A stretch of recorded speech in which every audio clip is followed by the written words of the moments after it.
This is a short module introduction to your prerequisites module of the 4 CAD drawing files that you're going to be working on. After you download and open a CAD training file, it'll appear like this. It's a series of slides that move to the right. You can pan over to see each slide as you progress.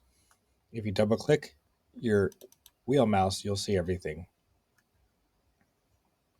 You're going to be focusing on draw commands in this area and the modify commands in this area of the ribbon. As you can see from these circles I placed, if I find an error, I will indicate so with a circle around a slide or a component of a slide. And then in the submission page of Canvas, we'll give you feedback and instructions to correct the mistakes as you move on from training file to training file.